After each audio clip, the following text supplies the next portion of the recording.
Hi, I'm Mike from 1A Auto. We've been selling auto parts for over 30 years.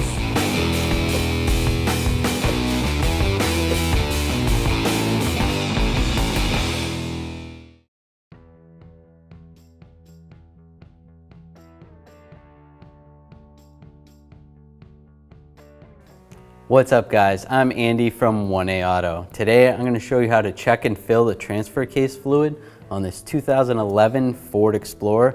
This isn't something you need to check every oil change or anything, but if it's been a while, if you've got some mileage on the vehicle, it's always good to make sure there's a good amount of fluid in that transfer case. If you need any parts for your vehicle, click the link in the description and head over to 1aauto.com. We raised and supported the vehicle. We're using a 2-post lift. If you're doing this in your driveway and you're using jack and jack stands, you're gonna wanna make sure the vehicle is level while you're doing this. I'm gonna take a ratchet. It's a 3/8 ratchet. And there's a plug right here. This is the fill plug for the transfer case. Kind of hard to get to.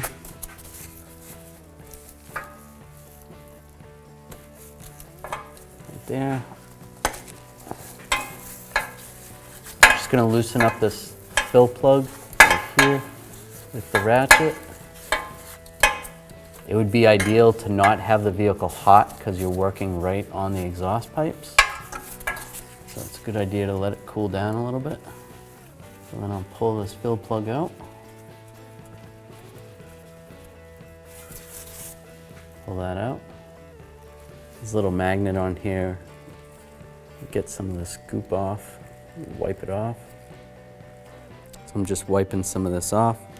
These are all just little metal filings. This is just normal wear on this transfer case. That's not anything to be concerned about.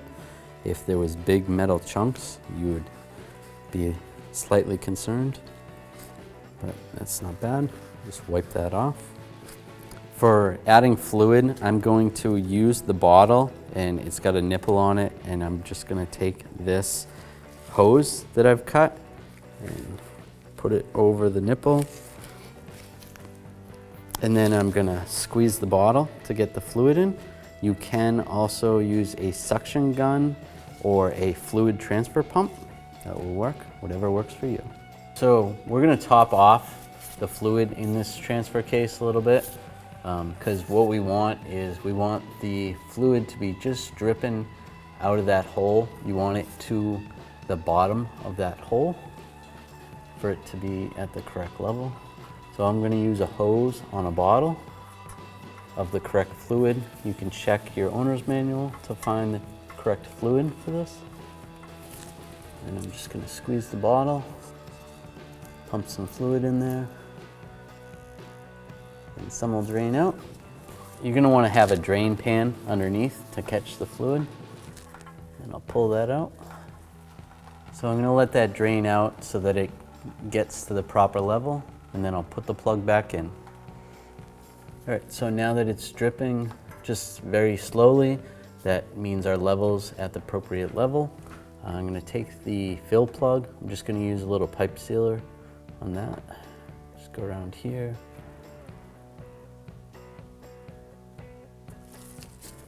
Wipe that around just a little bit.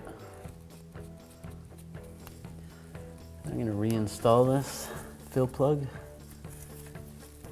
I'll get it started by hand. I'm going to take my ratchet once that's fill plug's up there, and I'll start tightening it down.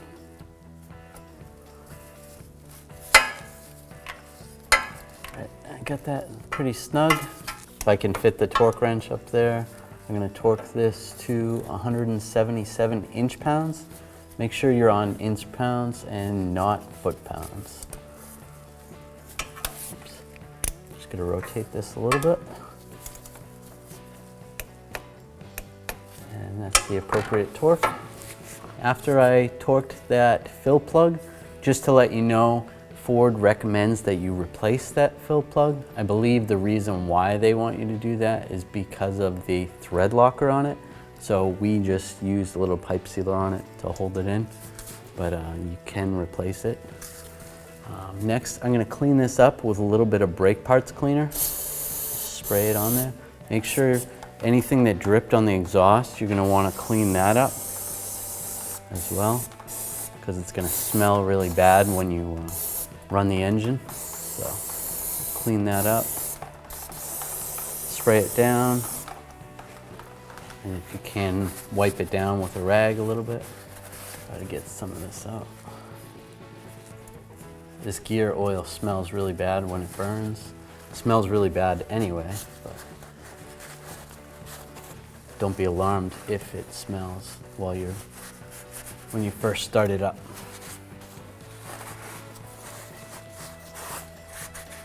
And there we go. Thanks for watching.